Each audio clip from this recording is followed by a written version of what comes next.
Hello everyone, আসসালামু আলাইকুম। আশা করি আপনারা সবাই অনেক ভালো আছেন। দেখতে, দেখতে আমাদের একটা রোজা চলেই গেছে। আজকে ২য় রোজা। তো আমাদের ১ম রোজা কেমন গেল, কি বানিয়েছিলাম ইফতারিতে, আর দিনটা কেমন ছিল সেটাই আপনাদের সাথে শেয়ার করব। তো যাদের কাছে ইলেকট্রিক চুলা আছে আপনারা এইভাবে কিন্তু গ্রিল করে নিতে পারেন আপনাদের টমেটো, ক্যাপসিকাম, চিলি অ্যান্ড অনিয়নটা। আমি সবকিছু এরকম করে গ্রিল করে নিয়েছিলাম। অনেক পরে জানতে পেরেছি যদি আরও আজ থেকে ১২-১৩ বছর আগে জানতে পারতাম জীবনটা আরও অনেক ইজি হয়ে যেত ইলেকট্রিক চুলা যখন যেই বাসায় ছিল। তো এখন যেহেতু আপনারা জানেন, আপনারা এই পদ্ধতিটা করতে পারেন।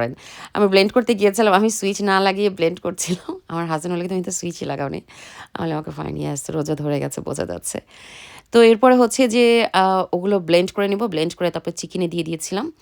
চিকেনে দিয়ে এরপর যা, যা দিব আমি স্ক্রিনে আপনাদের সাথে মশলাপাতিগুলো শেয়ার করে দিলাম। আম কম বেশি আপনারা করে নিতে পারেন। এটা যার, যার অ্যাকচুয়ালি ইচ্ছার উপর। যেমন আমি চিলি পাউডার দিইনি, আপনারা চাইলে চিলি পাউডার দিতে পারেন। আমি আজকে ব্লাক পেপার দিইনি। কারণ একেক দিন কিন্তু একেকটা জিনিসের দেয়া না দেয়াতে টেস্টটা চেঞ্জ হয়।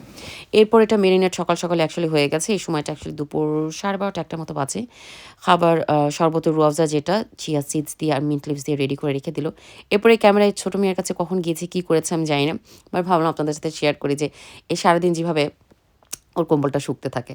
তো এরপর আমাদের একটুখানি ব্রেক গেছে। আমরা নামাজ, দোয়া, কালাম যতটুক যা করা করেছি। এখন ইফতারির ঠিক ১.৫ ঘন্টা আগ মুহূর্তে আমি চলে এসেছি বাকি জিনিসগুলো করতে।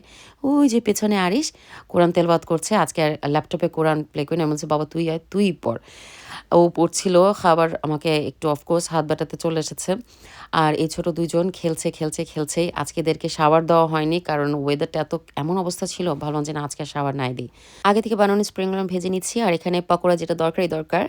সেটাতে আলু, পেঁয়াজ সব ধরনের মসলা দিয়ে আমি কাঁচামরিচ, ধনিয়া পাতা দিয়ে ওটাকে ভেজে নিব। আর এখানে যে শুরুতে পেরি, পেরি মসলাটা ছিল না?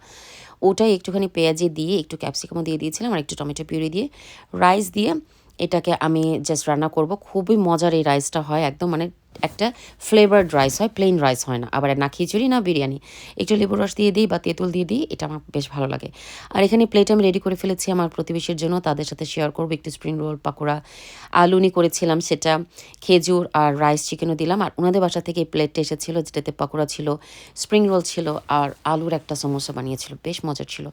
তো খেজুর দিয়ে শুরু করলাম, বিসমিল্লাহ করলাম। এরপর ওদের পকোড়াটা খেলাম, বেশ ভালো হয়। আমার না এরকম হয় না, শিখতে হবে আমার ভাবির কাছ থেকে। বাচ্চারা এই দুজন তো খেলছে, এরা বলে যে না এরা খাবে না। তো আমি এদেরকে জোরও দিইনি, কারণ ১ম রোজার দিন আমি নিজে তেনা, তেনা হয়ে গেছি। বললাম আমি আগে নিজে খেয়ে নিই। ফ্রুট চাটের মধ্যেও দেখলাম যে চিকপিস দিয়েছে। নতুন আরেকটা জিনিস শিখলাম। আর এই ফ্রুট চাটটা আমি ১ম দিন বানিয়েছিলাম না, কারণ আজকে আমাদের একেক দিন একেকটা করবো। একবারে এতখানা বানিয়ে না অ্যাকচুয়ালি খাওয়া যায় না। তো আমি আমার জীবনযুদ্ধ যেটা ওটা করে ফেললাম, হালকা পাতলা যা ছিল। এরা দুজন ভিডিও দেখছে আর ওইখানে বড় ছেলে আর আমার হাসব্যান্ড মিলে কাজ করছিল একটা।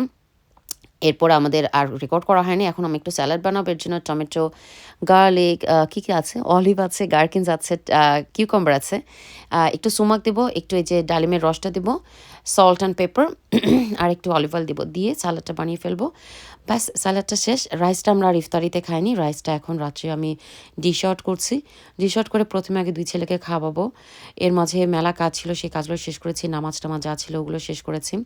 আজকে চিকেনটা যেন কেমন দেখতে হয়েছে, বাট খেতে দারুণ মজা হয়েছিল। আলহামদুলিল্লাহ আমাদের একটা রোজা শেষ। তো খাওয়া-দাওয়া শেষ করে এরপর আমি একটু খাবার যা ছিল ওগুলো প্যাক করে বক্সে রেখে, তরমুজ কেটেছিলাম ওটাকেও র‍্যাপ করে রেখে দেবো ফ্রিজে। আর তারপর আপনাদের সাথে অ্যাকচুয়ালি বসে থাকার কাহিনী দেখাই না, শুধু কাজ করার কাহিনী দেখাই। কিন্তু জীবনযুদ্ধে মাঝে, মাঝে আমি আমার ডিশওয়াশারও ঢুকিয়ে দিই। আমার আর হিম্মত হচ্ছিল না ধোয়ার। অল্প কিছুই ছিল বাট তারপরেও ঢুকিয়ে দিলাম। কারণ আমার কাছে সময় একদমই নেই। তারাবি পড়ে নামাজ শেষ করে ঘুমিয়ে যাবো। তারপর আবার শেষ হতে উঠতে হবে। দেখা হবে আপনার সাথে পরবর্তী ভিডিওতে। আজকে এখানেই বিদায় নিচ্ছি।